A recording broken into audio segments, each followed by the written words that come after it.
Hello friends, welcome to जय study centre. तो आज जो कालांश रही सभ्य जमीदार उपर आलोचना करबा। आगर सभ्य जमीदार उपर मु दुईटी विभाग आलोचना कर सारी। प्रथम एवं द्वितीय पार्ट दुईटी पार्ट तैयारी कर सारी। आज हूँ सभ्य जमीदार तृतीय भाग। आज आम तृतीय भाग में सभ्य जमीदार उपर जो आलोचना रही सभ्य जमीदार जो आलोचना टी आम करवा से केतोटी चरित्र को नेवा जोटा अच्छी राजीव लोचन प्रथम चरित्र, द्वितीय चरित्र होचंदी देवी ओझा, तृतीय होचंदी जोटा कि रंगाधर महांती जे कि गंगाधर एटा रंगाधर महांती। तापरे तृतीयतः जोटा कि सांताणी एवं चतुर्थ होचंदी हरिबोल पट्टनायक। तो ये जो पांचटी चरित्र जोटा कि राजीव लोचन, देवी ओझा, रंगाधर महांती, सांताणी, हरिबोल पट्टनायक। तो ये जो पांचटी चरित्र रोचंती एवं पांचटी चरित्र को आम गोटे गोटे करी आलोचना करबा आज जो कालांश भितर। तो ये जो कालांश रे आम देखा जे राजीव लोचन किए, देवी ओझा किए, रंगाधर महांती भूमिका कौन, सांताणी कौन, हरिबोल पट्टनायक किए। तो ये समस्त विषय मु आलोचना भितर मु आलोचना करी एमाने किए किए किपरि भाव में ये जो गल्प रही भूमिका रही।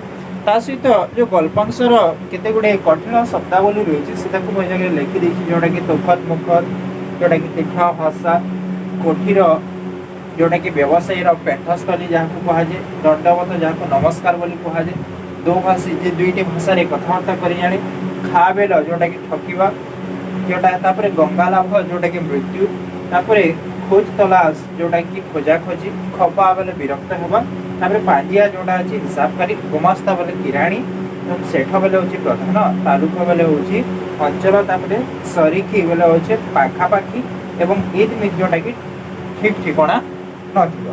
तो आज सी गल्पांशर विभाग को आम आरंभ करवा।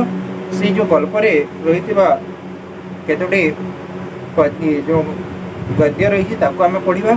चलतु आपण मैंने पृष्ठा 162 जोटा कि +2 द्वितीय वर्ष MIL ओडिया जो कंपलसरी विभाग रही कथा वस्तु होची सभ्य जमीदार। तो सेटार से बहिर जोटा कि साहित्य ज्योति बहिर पृष्ठा नंबर 162 रु आज आम आलोचना करवा जोटा रोचे 166 पर्यंत। तो सी भितर आम आलोचना करवा। तो प्रथम जोटा रोचे गोपाल बाबू गोपाल चंद्र महापात्र गोटे बोली पुओ नाम राजीव लोचन, पुओटी पारिगलाणी 14 पुरी 15 चली। गोपाल बाबू ग्राम को जाइए अवधाने देवी ओझा आसी कहले साना बाबू खूब बुद्धिया, भारी पाठ, खड़ी पाठ, पोथी पाठ सबू छिड़ेला, आउ पढ़ाइबा पाठ नाही। असल कथा राजीवटा भारी दुष्ट, चाटशाली बड़ उत्पात करे, अवधान संगरे भी तोखड़ मोखड़ लगाइला। बड़लोक पुओ जमीदार पुओ बोली अवधाने शंकी रही थांती, किछि कहि पारंती नाही। बाबू पुओर प्रशंसा शुणी भारी खुशी। अवधाने गोटे जथा 5टी टंका पुरस्कार पाई दंडवतटा करी मेलाणी घिनिले। माँ सांताणी जे कि राजीवंकर माता शांत को कहले राजीव मो बोल माने नाही। दिन जाक गाँ टोका सांगरे दांडरे बुलुथे, ताको सांगरे घिनि जाओ, राजीव को कलिकता घिनि जाओ काम शिखाइबा पई, राजीव को कलिकता घिनि जाई काम शिखाइबा पई बाबूंकर भी इच्छा थिला। तो एठारे आमे परिचित हो गला राजीव लोचन किए। राजीव लोचन होउचंती जो गोपाल बाबू बा गोपाल चंद्र महापात्र एकमात्र पुत्र राजीव लोचन, जी कि से गाँव में रोते बयस जी देखा से 14-15 वर्षर बयस हो सारे। तो तापर जो देवी ओझा जी थे जी जे गाँव अवधान अर्थात जी राजीव लोचन को चाटशाली शिक्षा प्रदान करुले, से कथा से राजीव लोचन जिते बेले गोपाल बाबू आसी राजीव लोचन कथबार्ता जिते अवधान पचार राजीव लोचन विषय से अत्यंतिक बढ़ई चढ़ेकी कौन ना राजीव लोचन जिते पाठशाठ न जानते भी बापा को अनेक मात्रा अधिक कहीकि जिते बेले गोपाल बड़ लोक होती अर्थ नापी अवधान से प्रकार कही। तो असल कथा राजीव लोचन माँ जोटा कि सांताणी कथा जोटा कि राजीव लोचन माँ से कथाटा जो गोपाल को कहते राजीव वर्तमान बहुत दुष्ट हो गला, से कहारी कथा मानु नहीं एवं से सब बेले एपट सेपट हो चली तेणुक से जगार से कहते से आओ कहा बोल मानु नहीं तो से दृष्टिकोण राजीव को गाँव रू नहीं जावाई चाहूले कहते राजीव को गाँ ठार नहीं जा कथा गोपाल भी मन करुले विभिन्न प्रकार पाठ शिखेबा कथा से भी चाहूले तेणुक से गाँ को नहीं जावाई से गाँव रू सहर को नहीं जावाई चाहूले। नेक्स्ट जोटा रही नेक्स्ट पैराग्राफ को आसवा कलिकता बलबाबू महाजन गदी सांगरे बड़ बड़ इंग्राजी सौदागर हाउस मानकर कारोबार महापात्र बाबू कोठीर बड़ बड़ साहेब पाखक गले गोटे दोभाषी जरिया कथा चले बाबू इंग्राजी जानती नहीं साहेब भी ओडिया बुझे नहीं बाबू ढेर थर बिहिड़े मझे दोभाषी खा बेल मारिले राजीव जब इंग्राजी पाठ पढ़ी काम लगे ठके पारे ना गदीर सरकार केलकाटा एंड्रू एकाडेमी रे राजीव बाबू को नाम लिखाई दे आसिला पढ़ा चली तो चली मास को थोड़े स्कूल दरमा और किताब रो दाम नेबा बेले बापा पुअंकर भेट बापे पाठ सही नेबे कौन किपरि पढ़ुची पचारिबा भी बेल नहीं 3-4 वर्ष बीती गला मास को मास स्कूल दरमा और किताब रो दाम 50 टंका को बोलिले दिने बापे पचारे कि राजीव एते एते खर्च कहीं राजीव बाबू जवाब देले बापा मो क्लास ढेर ऊपर को उठी गली से एते खर्च बापे कहले तेबे आउ पढ़ना आउ आ काम लाग राजीव बाबू कहले ना बापा पास न कले इंग्राजी पाठ हुए नहीं महापात्र भी शुणी इंग्राजी रे गोटे पास हुए कहले हैं रे से कथा मते जना अछि तू बेसी पास करी पका जेते टंका लागिबो लागू बापा पुओ दुहीको मन खुशी तो से कथाटा आम देखुला तो जो कि जो कलिकता बाबू महाजन गदी सांगरे बड़ इंग्राजी सौदागर जिते बेले कलिकता जो गदी रही से जगह बड़ बड़ बाबू मान जो इंग्राजी सौदागर मान से निकट को आसुले तो सहीटारे विभिन्न प्रकार सौदा चलूला तो से जगह जो दो भाषी दुई भाषा जो व्यवहार कथबार्ता कर जाने से प्रकार जड़े व्यक्ति को से जगह आवश्यक पड़ता कारण जो साहेब माने इंग्राजी भाषा इंग्राजी भाषा कहते तो से दो भाषी जरिया कथबार्ता चले तो जेहेतु दो भाषी मझे आसूँ से विभिन्न थर गोपाल बिड़ी जे से दो भाषी लोक मझे ठकी ने प्रकार भाव में विभिन्न प्रकार कथबार्ता दो भाषी आवश्यकता रही है जिते बेले राजीव को गाँव आनी से जगह गोपाल तांकर जो राजीव को लेकिन से जगह गोटे स्कूल जोटा कि सरकार केलकाटा एंड्रू एकाडेमी रे राजीव बाबू नाम लिखा जाइए से जगह राजीव लोचन को पाठ पढ़ापी पढ़ा किंतु बापा जगह हिसाब किताब कर समय जेहेतु नहीं तेणु राजीव लोचन कौन पढ़ुची न पढ़ुची से ध्यान देवार एत समय पाखे ना तो सी कौन मासक मास स्कूल दरमा देवा सहित राजीव लोचन को जहाँ खर्च लगुच देदेले आर किसी जनाबार नहीं तो दिने बापा राजीव को पचारे कौन पे खर्च हो राजीव कहला बापा मु अधिक क्लास को पढ़ी माँ ढेर क्लास ऊपर को उठिगली तेणुक खर्चटा अधिक तापर से बापा कहते आउ पढ़ना एते पढ़ा समाप्त कर पुणी राजीव आलोचना से जाकर कहे बापा इंग्राजी रे पास बोली गोटे शब्द दे जदि इंग्राजी रे पास न करे ताहले पढ़ार किसी मूल्य ना तेणुक से कहे मत पास करार अच्छी तो तेणु अधिक जहाँ तापर राजीव जेहेतु एक प्रकार कही गोपाल से कथा को खुशी स्वीकार कर राजीव को ढेर पढ़ापी से उत्साह प्रदान कर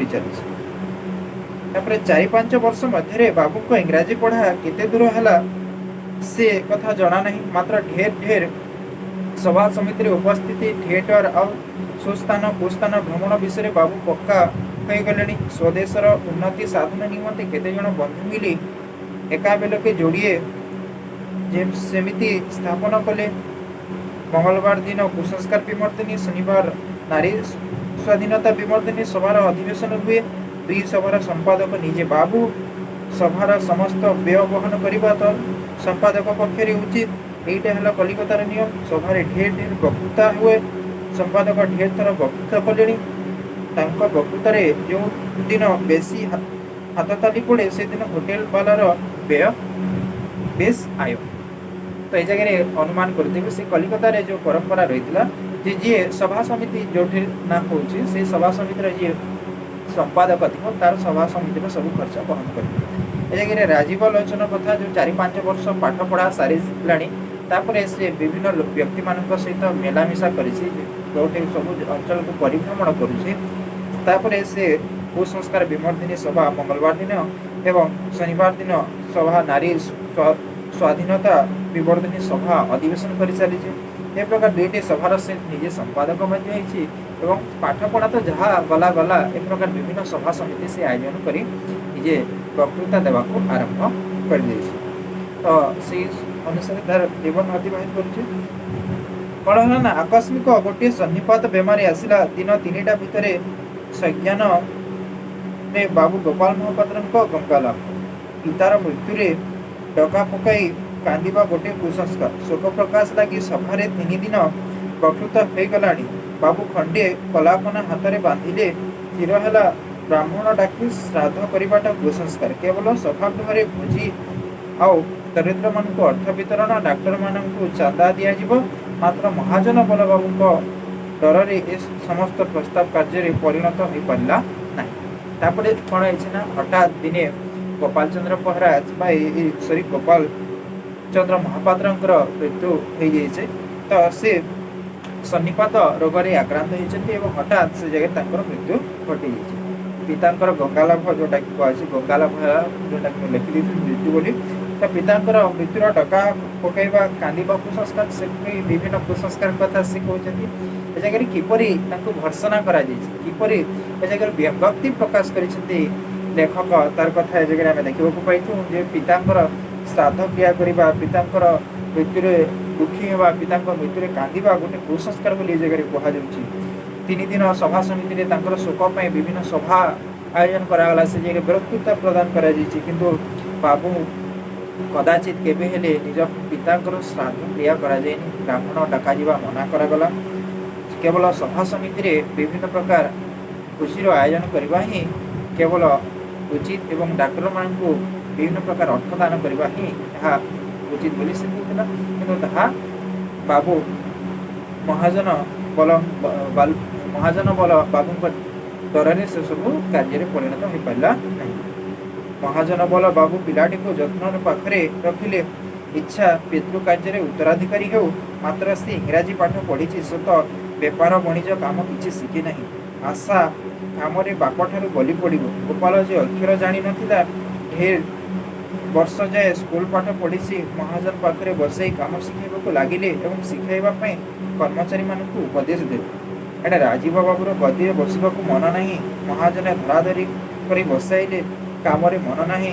କ'ଣଟେ ବସି ଭାବୁଥାଏ ମଙ୍ଗଳବାର ଶନିବାର ରାତିରେ କୁଆଡ଼େ ଚାଲିଯାଏ ବଲ ବାବୁ ମନରେ କଲେ।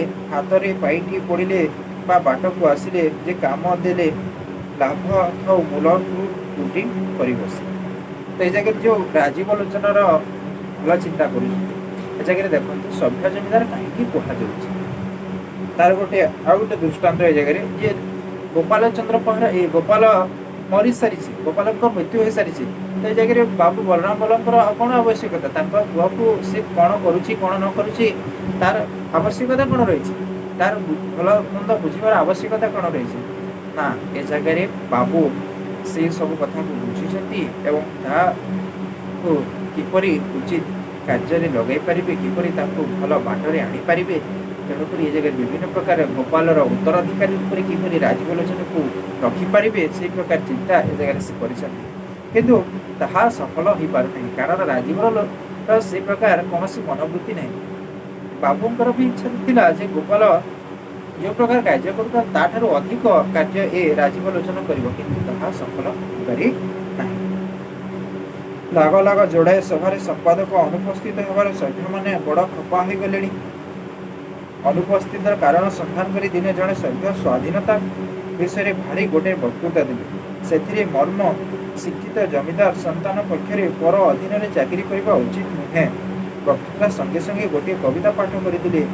ଯାହାର ଅଛି ଧନ ଜ୍ଞାନ ଅଧିକ ଚାକିରି କଲେ ତାର ଜୀବନ ଦିକ ଦିକ सभा खूब करताली हाथ ताली पड़ा राजीव बाबू मन में कथाटा लगे ए जगह देखो किपरि राजीव लोचन को प्रोत्साहित करा जो से कार्य जो कुसंस्कार विमर्दिनी सभा कर विभिन्न जो सभा कर सभा समिति में अनुपस्थित हेले जो सदस्यगण थे खाप हो गले रागिगले खाप हवाटा जो रागी जा कथा आगुरी कही तो सी सभा अनुपस्थित हवा तो से समय जड़े सभ्य वक्तृता देले से कहते सी कौन कहते ना शिक्षित जमींदार संतान पक्ष पर अधीन चाकरी करने उचित ये शिक्षित जड़े जमींदार संतान हो पर अधीन चाकरी करने उचित नुहे पुणी आउ जड़े वक्तृता संगे संगे गोटे कविता पाठ करागला जार अच्छी धन ज्ञान अधिक चाकरी कले तार जीवन अधिक अधिक जगह कह जार अधिक धन धन रही ज्ञान रही से चाकरी कर जीवन को धिकार कर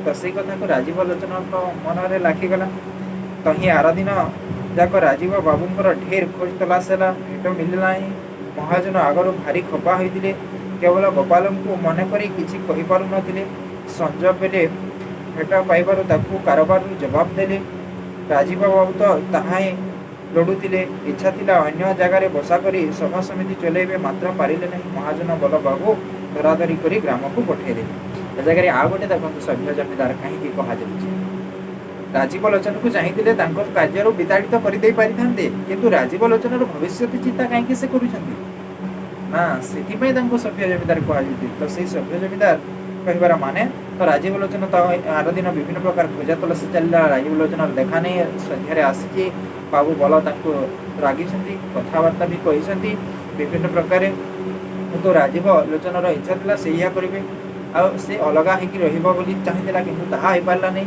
बाबू बलराम बल बुझे सुझे गाँव को पठे पांजिया गुमास्ता प्रजा पाठक मन भारी खुशी नुआ जमींदार को मधपाटर पाछुटी नेले शुणी नुआ जमींदार सरकारी स्कूल ढेर पाठ पढ़ी तालीम होती भेटापी तो ही आर दिन सकाले गोटे सभा होबार स्थिर है सभा नाम शुणी जमींदार मन भारी खुशी ठीक निरूपित बेलरे पुराणा बुढ़ा पांजिया रंगाधर महांती जमींदार को गदी में बसाई देले तालुक किणा दिन ठारू महांती सेठ पांजिया काम अच्छा लोकटी बड़ विश्वासी कामदार लोक सांताणी दाहण हाथ जत्न जमींदारी आय खूब बढ़ी जमींदार तो सबुदिने कलिकता धरी सांताणी सब मामला बुझासुझा करते गाँव को पहुँची गाँव गुमास्ता पांजिया प्रजापटक समस्त जमींदार नुआ जमींदार आसी पाछटी आनी विभिन्न प्रकार प्रशंसा कर गोटे सभार आयोजन कर कि जगह बाबू भारी खुशी होती से सभारे नाम शुणिकी जो तांकर बुढ़ा पांजिया जोटा थिला रंगाधर महांती कथा आसूची से जमींदार को लेकिन गदी में बसाई देउची से कौन ना रंगाधर महांती किए ता विषय में जगह जानिला कि रंगाधर महांती होची तांकर पुराणा पांजियाकरण जे तांकर लेखा पढ़ा बा तांकर हिसाब किताब तहबिल कार्य करुला सांताणीकर सी हूँ रंगाधर महांती तो ता विषय आम जानिला तो अमल ए जगह अधिक आय घटी तालुक मध्य सामपुर ग्रामटी सबुठारु बड़ थिला लोक ढेर गोपाल बाबू ग्राम ढेर लोक कलिकता नाना काम लगे रोजगार कराई बाबू साहाय्य और जत्न ढेर पिला कटक शिक्षित हो आसी बड़ बड़ चाषी सरकारी चाकरिया महाजन लोड़िले उणा अधिक 40-50 सरिकी बाहरी पारे नुआ जमींदार बाबू खोजी बसले ग्राम मध्य शिक्षित कुसंस्कार वर्जित लोक अच्छा कि नहीं प्राइमरी अपर प्राइमरी पास छात्रवृत्ति फेल ढेर शिक्षक शिक्षित स्वाधीन मना लोक ग्राम बुलूले जमींदार आह्वान तुरंत हाजर होगले जमींदारी कचेरी घरे संध्या समय प्रथम सभा बसला निजे जमींदार बाबू ढेर वक्तृता कले से सारमर्म हे सभ्य महोदय गण ए देशर दुख दुर्दशार कारण लोड़िले दिन आलुओ परि जनाजिब मूर्खता कुसंस्कार अबला भगिनी मानकर घर भितर लुचाई रखिबा समस्तर भूल ए समस्त दूर करवा सर्वग्रे उचित आउ समस्ते किछि न बुझी पारी मुहे चाहा चाहा चाहा चाही हेले बाबू हरिबोल पट्टनायक चंचल छिड़ा हुई पड़े कहले सुशिक्षित जमीदार महोदय प्रस्ताव द्वितीय करुछि। उचित, खूब उचित, निश्चय उचित, शीघ्र उचित। जमीदार बाबू भारी खुशी हुई बाबूंकर परिचय पचारिले। हरिबोल बाबूंको घर এই গ্রামে ইংরাজী মাইনর পাস বিদুপুর পোস্ট অফিসে সব পোস্টমাস্टर ଥିଲେ। ଅନ୍ୟାନ୍ୟ କର୍ମଚାରୀ ଅର୍ଥାତ୍ ପିଅନ ମାନେ ବଡ଼ ଚୋର ଓ ଅଯୋଗ୍ୟ ଲୋକ ଥିଲେ। ବାବୁ ସେମାନଙ୍କୁ ଶାସନ କରିବାକୁ ସେମାନେ ସରକାରୀ ତହବିଲ ଟଙ୍କା 162 ଚୋରି କରି ବାବୁଙ୍କ ନାମରେ ଗଡ଼େଇ ଦେଲେ। ମାଜିଷ୍ଟ୍ରେଟ ସାହେବ ତାଙ୍କୁ 6 ମାସ କଟକରେ ଅଟକାଇ ରଖିଥିଲେ। ସତ୍ୟ ମାତ୍ର ପଛନ୍ତେ ଅସଲ ହାଲ ଜାଣିପାରି ନିର୍ଦ୍ଦୋଷ ବୋଲି ଛାଡ଼ିଦେଲେ। बाबू विरक्त हुई पर अधीन चाकरी छाड़ी देइछन। तो ए जगह आसुची ताकर आ गोटे चरित्र जोटा कि आमे जानि नथिला जे जोटा कि गोपाल रो गाँर ना कौन थिला। से गाँर ना होची सामपुर। तो से सामपुर गाँ कथा आमे ए जगह अछु। गोपाल सामपुर गाँर अन्य लोकन को से कलिकता को नहीं विभिन्न कार्य लगे केते गुडे को पाठ पढ़ाई देछि केते लोक को आहुरी उन्नत करिछि एवं सेमान समस्त आसी गाँव रे रहउछन्ती चाकरी करूछन्ती सरकारी चाकरी करूछन्ती। तो विभिन्न कृषि कार्य ए प्रकार अनेक लोक गाँव में रही कथा कहुई। जिते बेले नुआ जमीदार बाबू गाँव को आसी से गाँव में एपरी लोक खोजी जो मैंने कि शिक्षित कुसंस्कार वर्जित लोक अच्छा कि नहीं से कथा खोजा चली। प्राइमरी अपर प्राइमरी पास छात्रवृत्ति फेल ढेर शिक्षित स्वाधीन लोक गाँव में बुलुवा कथा जाना पाइले। जमीदार आह्वान तुरंत क्रमे अनेक लोक हाजर हो गले। से दिन कचेरी रे सन्धार प्रथम सभा आरंभ होती। सभार मुख्य सारमर्म रही आज कौन रही ने ये सभ्य महोदयगण संबोधना करा सभ्य महोदय किपर ये जगह व्यंगोक्ति करुछंती लेखक ताकू जगह देखु। तो ये देशर दुख दुर्दशार कारण लोलिले दिन आलुआ परी जना पड़ी। ए प्रकार अजथार ए प्रकार कहबार तात्पर्य कौन रही जगह व्यंगोक्ति करा किपरि व्यंग करा ए प्रकार मूर्खता। तो यह सब को ए जगह दूरीभूत करने कवि बा लेखक ए जगह से चेष्टा गल्प माध्यम। तो सी जो सभा रही से सभार जिते बेले राजीव लोचन वक्तृता प्रदान कर वक्तृता प्रदान कर समय से जगह हरिबोल पट्टनायक नामक जड़े व्यक्ति जे कि आम ये जगह पंचम चरित्र बा शेष चरित्र आज आलोचनार से हरिबोल चरित्र को आम जगह पाऊँ। से जड़े सब पोस्टमास्टर जे पोस्टमास्टर से जोटा कि विदुपुर पोस्ट ऑफिस जड़े सब पोस्टमास्टर से जिते बेले चाकरी करुले से विभिन्न कर्मचारी माने अजथार लांच नहीं ही विताड़ित कर दि जाता जेल जावाक पड़ता। परिशेष 6 मास पर से जेल रू फेरी जोटा कि निर्दोष रे खलास होते से कथा को जगह कहते पुणी से से चाकरी को जॉइन कर जो स्वाभिमान को रक्षा कर से चाकरी कर प्रकृत कथाटा से नुहे। प्रकृत कथाटा हूँ से जो हरिबोल पट्टनायक जड़े खराब व्यक्ति थे जो विभिन्न प्रकार से ठकाठकी कर अन्य बोझ लदी कथा जगह व्यंगोक्ति कर कथा को मर्म अनुभव करूँ। जो आहरी जो अन्यान्य रही परवर्ती समय आम आलोचना करवा। आज आलोचन जो 5टी चरित्र रही आलोचना कला जो कठिन शब्दावली आलोचना कला। परवर्ती पर्यायर आ बाकी जोटा रही सैन्य जमीदार आम आलोचना करवा। आज